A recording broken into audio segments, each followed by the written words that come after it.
आप देख रहे हैं GK job exam YouTube channel. तो चलिए शुरू करते हैं आज का सेशन को। तो वीडियो को पूरा जरूर देखिएगा क्योंकि एक एक प्रश्न जो है काफी महत्वपूर्ण है आपके एग्जाम के दृष्टिकोण से। तो चलिए शुरू करते हैं आज का सेशन को। तो आज का पहला प्रश्न है, उत्तर प्रदेश का राज्य पुष्प क्या है?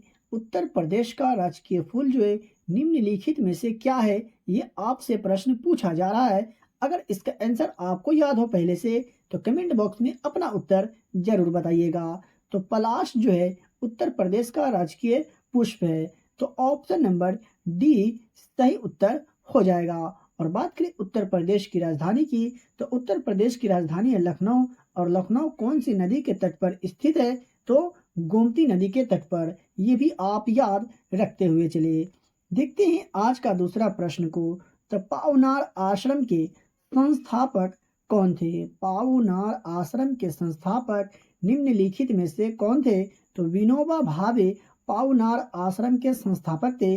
तो ऑप्शन नंबर बी सही उत्तर हो जाएगा 2 नंबर प्रश्न का।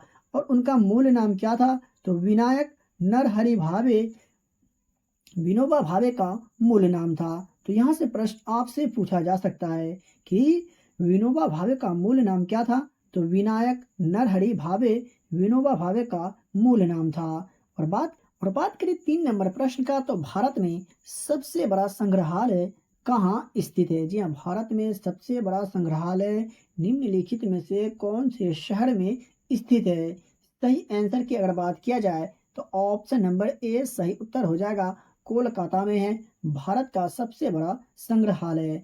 और बात कर ले कोलकाता का, तो कोलकाता कौन से राज्य की राजधानी है? तो पश्चिम बंगाल की राजधानी है। जो कौन बात करें 4 नंबर प्रश्न का, तो इरावदी नदी किस देश में बहती है? इरावदी नदी जो है निम्नलिखित में से कौन से देश में बहती है?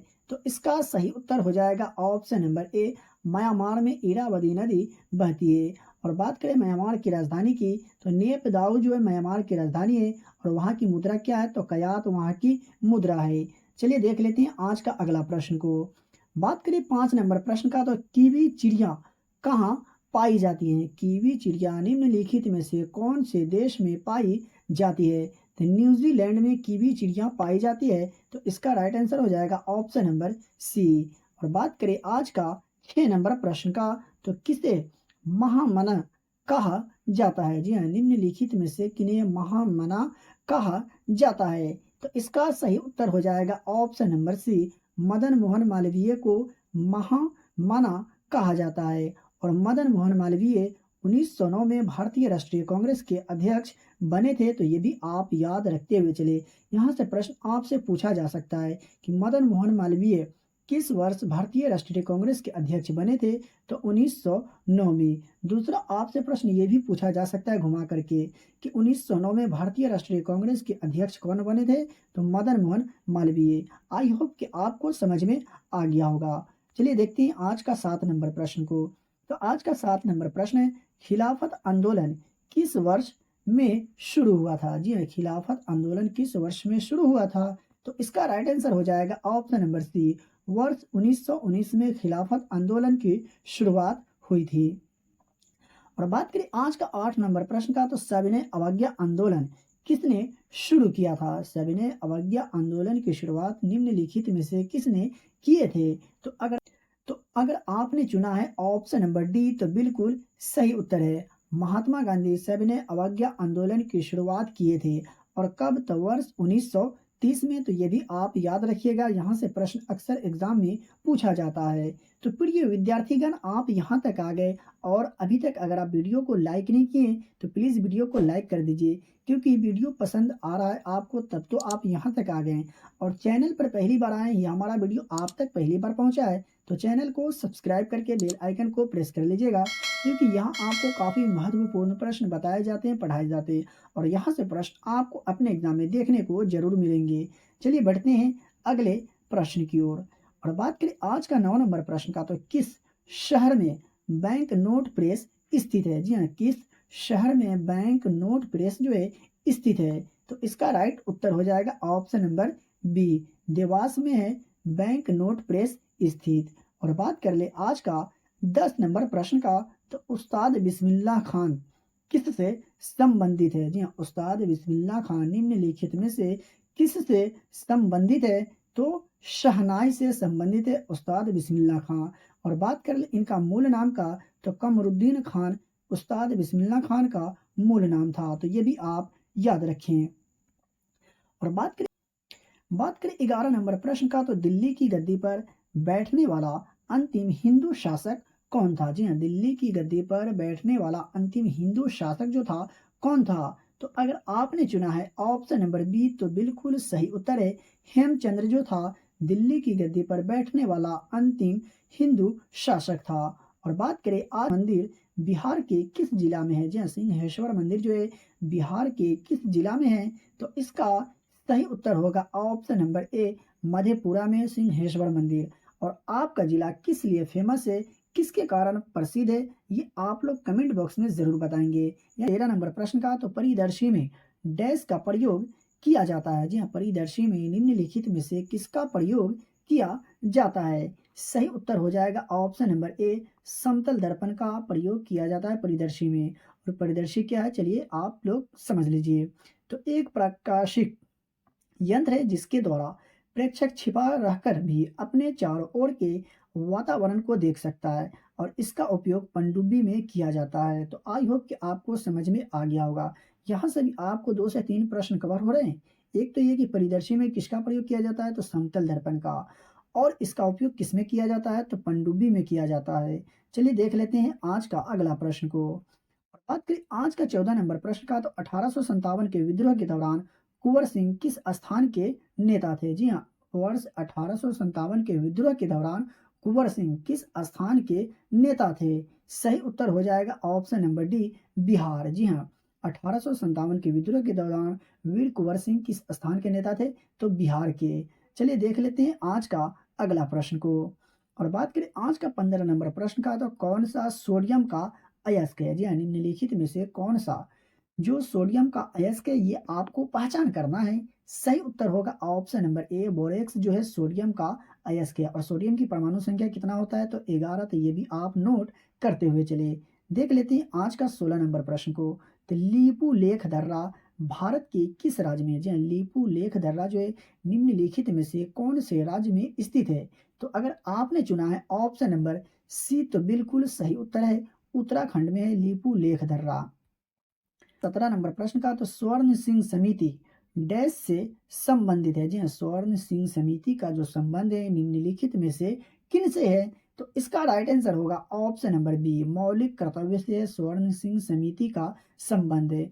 और बात कर ले आज का अगला प्रश्न का, तो आज का 18 नंबर प्रश्न है, हाइड्रोलिक लिफ्ट किसके सिद्धांत पर काम करती है? हाइड्रोलिक लिफ्ट निम्नलिखित में से किसके सिद्धांत पर काम करती है? तो अगर आपने चुना है ऑप्शन नंबर ए, तो बिल्कुल सही उत्तर है पास्कल के नियम पर काम करती है हाइड्रोलिक लिफ्ट। और बात करें आज का 19 नंबर प्रश्न का, तो निम्नलिखित में से किस राज्य में दंपा टाइगर रिजर्व स्थित है? जी हाँ, निम्नलिखित में से किस राज्य में दंपा टाइगर रिजर्व जो है स्थित है? सही उत्तर हो जाएगा ऑप्शन नंबर सी, मिजोरम में है दंपा टाइगर रिजर्व। और बात कर ले मिजोरम की राजधानी की, तो आइजोल जो है मिजोरम की राजधानी है। और बात करें आज का 20 नंबर प्रश्न का, तो डैश गायन शैली नवाब वाजिद अली शाह के दरबार से शुरू हुई थी? जी हाँ, निम्नलिखित में से कौन गायन शैली है जो नवाब वाजिद अली शाह के दरबार से शुरू हुई थी? तो इसका राइट आंसर हो जाएगा ऑप्शन नंबर सी, ठुमरी। जी हाँ, ठुमरी गायन शैली नवाब वाजिद अली शाह के दरबार से शुरू हुई थी।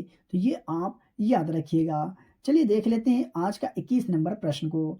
और बात करें आज का 21 नंबर प्रश्न का, तो 1923 में स्वराज पार्टी की स्थापना किसने की थी? जी हाँ, 1930 में। चुना है ऑप्शन नंबर डी, तो बिल्कुल सही उत्तर है मोतीलाल नेहरू और चित्तरंजन दास ने स्वराज पार्टी की स्थापना किए थे। और कब? तो वर्ष 1923 में। तो यहाँ से भी आपका 2 प्रश्न कवर हो रहे हैं। एक तो ये कि स्वराज पार्टी की स्थापना कब हुई, तो 1923 में। और किसने किए, तो मोतीलाल नेहरू और चित्तरंजन दास ने। आई होप कि आपको समझ में आ गया होगा। और बात करें आज का 22 नंबर प्रश्न का, तो ओजोन परत वायुमंडल की किस परत में स्थित है? जी हाँ, ओजोन परत वायुमंडल के किस परत में स्थित है? तो अगर आपने चुना है ऑप्शन नंबर बी, तो बिल्कुल सही उत्तर है। जी हाँ, समताप मंडल में स्थित है ओजोन परत। और नंबर प्रश्न का तो हाइड्रोजन बम किस सिद्धांत पर आधारित है? हाइड्रोजन बम निम्नलिखित में से कौन से सिद्धांत पर आधारित है? ये आपसे प्रश्न पूछा जा रहा है। तो इसका सही उत्तर हो जाएगा ऑप्शन नंबर सी, परमाणु संलयन पर आधारित है हाइड्रोजन बम। और बात करें आज का 24 नंबर प्रश्न का, तो चिल्का झील किस राज्य में स्थित है? जी हाँ, चिल्का झील निम्नलिखित में से कौन से राज्य में स्थित है? या चिल्का झील भारत के कौन से राज्य में स्थित है? ऐसे भी आपसे प्रश्न पूछा जा सकता है घुमा करके।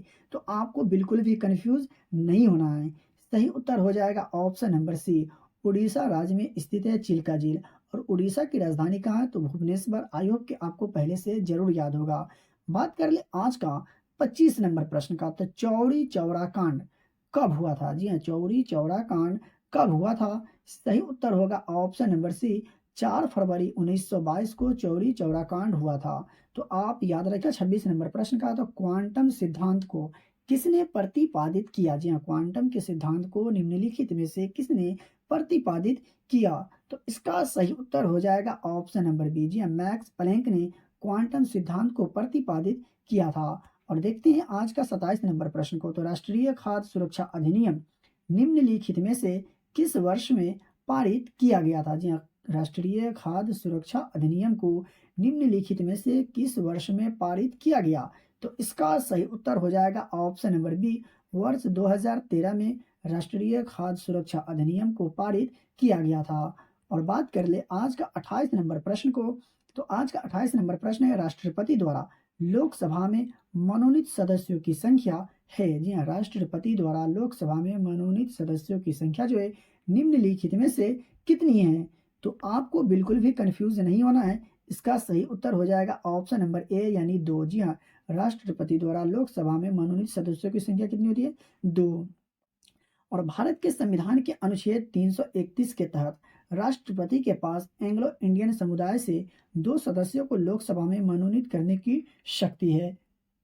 आपका 2 से 3 प्रश्न कवर हो रहे हैं। एक तो ये कि राष्ट्रपति द्वारा लोकसभा में मनोनीत सदस्यों की संख्या कितनी है? तो 2 है, यानी कितने सदस्यों को मनोनीत कर सकते हैं राष्ट्रपति? तो 2। और कौन से अनुच्छेद के तहत? तो अनुच्छेद 331 के तहत। आई होप कि आपको समझ में आ गया होगा। लेकिन फिर भी अगर आपको किसी भी प्रश्न में डाउट लगता हो, किसी भी प्रश्न के उत्तर में अगर आपको डाउट लगता हो, तो आप हमसे कमेंट बॉक्स में पूछ सकते हैं।